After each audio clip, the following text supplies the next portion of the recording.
Well, honestly, I've been taking these setups for a long time, and they have a high win rate, they have a high probability. And one thing I love about them is that they are so simple. It's so easy to hunt for the setups, and every time you come to your charts, you know exactly what you're looking for because you have all the steps. So let me take you through step by step so that you can see how easy this is.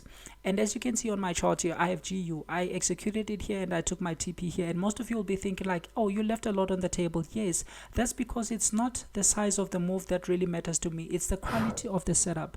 To me, it's all about, is this repeatable? Can I repeat it the following week? Can I repeat it the whole year and just rely on one thing? If yes, then the setup is worth it. But if not, then I'm relying on luck. So these big moves like this usually happen once in a while, and you can't be relying on something that happens once in a while over something that happens repeatedly over and over and over again. So I didn't just decide to take my TP here. No, I follow a process. So let me take you through my process. As you can see here, this is GU, okay? And you can see I have lines here. This is the black dotted lines here. These are actually the high of the previous day and the low of the previous day. I have these red dotted lines, which are the closing price of the previous day. You know, when they record prices on TV during the news, they always talk about the closing prices. That's how important they are. So we also look at these levels on a weekly time frame. So that is why you see I have this pink box here. This is nothing fancy. It's just the low of the previous week and the high of the previous week, as you can see here. Why are these areas important? That's because we have a lot of stops below here. Always understand that markets are always after liquidity, so there are also a lot of stops above here. Okay, how do you know? Because everybody who bought here, where will they put their stops? People using a daily time frame or a weekly time frame, of course they put their stops above or below yesterday's lows, or above or below last week's lows and highs. All right, so number one, we need to wait for them to either come to the previous week's low or the previous week's high. That is step one. If you are trying to get something in the middle, then you don't have context and you're gonna lose more. So this allows you to be patient. If you come and you're analyzing for tomorrow, because I do my analysis a night before, you can see that this is at the high of the previous week and it has peaked by the close here. If you're analyzing for the following day, so if you see that it's not at the high, just skip it. Wait for the ones that are either at the high or at the lower, because now you know they have either taken out liquidity, and once they take out liquidity, that's when they are going to give you context. That's when they'll show you the direction. Are they going to continue or are they going to reverse? That's why even if you look here, they just pieced through to close everybody from the previous week, and that's when they decided to reverse. They always follow a same pattern. Okay, so once you have that out of the line, as I said, step one, are they at the high or the low of the week? Yes or no? If they are not, leave it alone. Okay, so now they've pieced the high. What is next? Okay, now we need to use the highs and the lows of the previous days. And by the way, this is an indicator that is in my description for MT4, MT5. You can download it there. Okay, now after piecing here, now we go to a daily time frame. Okay, we want to see yesterday's level. What have they done to them? Because if they are going up, then they must leave the lows of the previous day intact, because when they are going up, they are only breaking the highs. So all of a sudden, look at this. What do? The following day, I knew, okay, they pieced the high. Okay, so what did they do? They now come and break the low. Oh, now this is important. Why? Because this day over here becomes a failed breakout day. Paying close attention to the high of the previous week, because that's where most of the stops are going to be, and that's where most of the reaction is going to come from. So the highest probability is going to come when they give us a failed break at the high of the week. That's when we get opportunities to sell, and these are the most highest probability opportunities. What is a failed break? A failed break is actually when they break the low of the previous day after failing to continue or give a follow through at the high of the week. This is what gives us the most highest probability. Okay, so it broke out up, but eventually came and broke the low the following day. So this is a failed breakout. So if we want to take an opportunity, we want to take it against the fake out. Why? Because now remember, the fake out has stopped everybody from the high of the week. They've taken out liquidity where? At the high of the week. So we are trying to omit any possibility of guessing here. So when they break the low now, we know that this has changed market structure. Very, very important. It's very important to understand market structure. We have an uptrend where prices are going up, and we have a downtrend where prices are going down. In an uptrend, prices keep breaking higher highs, while in a downtrend, they continue breaking lower lows. This behavior gives us multiple opportunities to buy, and it also gives us multiple opportunities to sell if we are patient. We wait for prices to break their first high. Once the high is broken, we wait for a pullback and confirmation of the uptrend before buying. As prices approach the close, we take profit.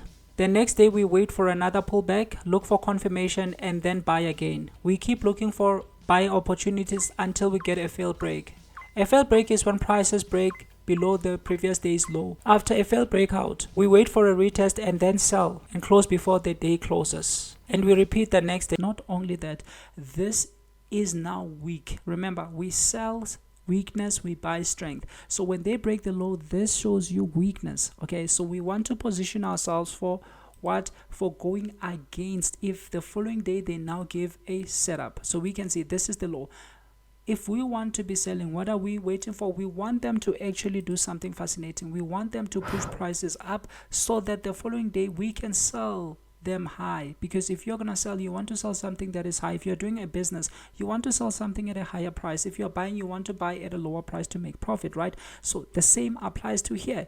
If you're going to be selling, they must push prices up first. That is highly, highly important, okay? After a failed break. So I believe now you understand the context. I'm trying to go through this very slow. I know most people hate long videos, but I have to explain this so that everybody can understand.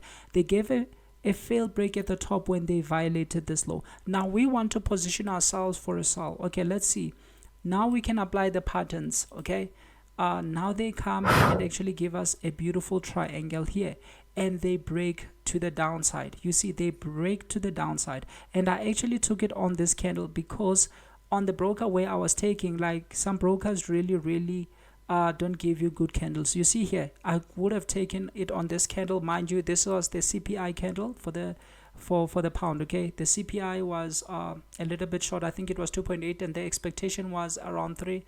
So it failed to meet expectation, which means now this is not only moved by the setup, it's also moved by fundamentals. All right, so let me show you.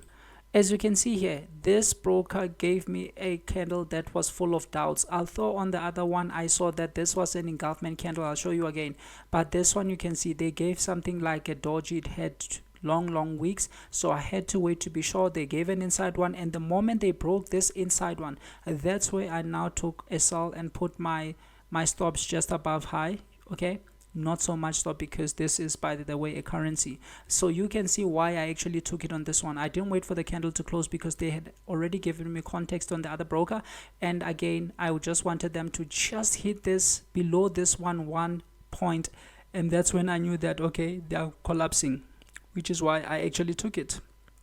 Had I taken it on this broker, I would have executed immediately on this candle. As I said, it was a news candle. But again, it's an 1 hour candle, so it's not like I'm jumping into the news. No, I waited for the news because I need context, but I only took it after this one because that other candle was full of doubts. Okay, and I just held it. So I knew that I actually sold weakness. Why? Because they gave me a failed break at the high. So this was a pullback. Everybody's getting punished, and that's why I want to sell. Likewise, if I wanted to sell again the following day, because now it was even much easier, they came and retested the low of the week. So where did I take my TP? I took my TP to the low of the week. You see, if they're failing at the high and they give you a fair breakout, most likely they are going to punish those who are in profit. And who are the people who are in profit? They are those who bought on Monday. Why? Because they are at the low of the week. I just told you there's a lot of stops down here. Okay, so I believe this simplifies everything. So let me show you again.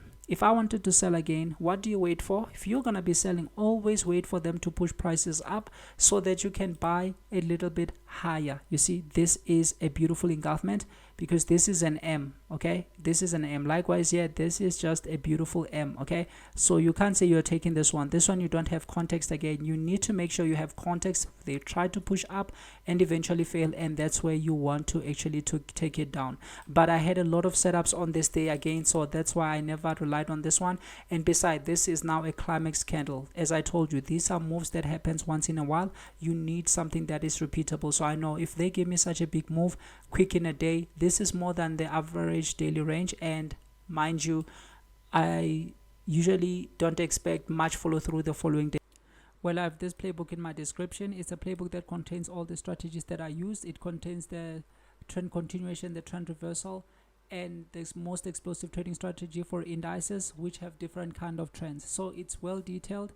It contains everything. But please, please, please, when you have it, just print it and always refer to it, because these setups will keep on happening every time. They keep on repeating themselves. Yes, they require patience and executing whenever they show up, but they will keep on showing up every single time. So I developed these things for myself, but I realized that most people are still struggling and failing in this industry, so I decided to share it with people. But please don't just have it, refer to it, master it, and always make sure you understand everything thoroughly and you execute everything in a good way. Thank you.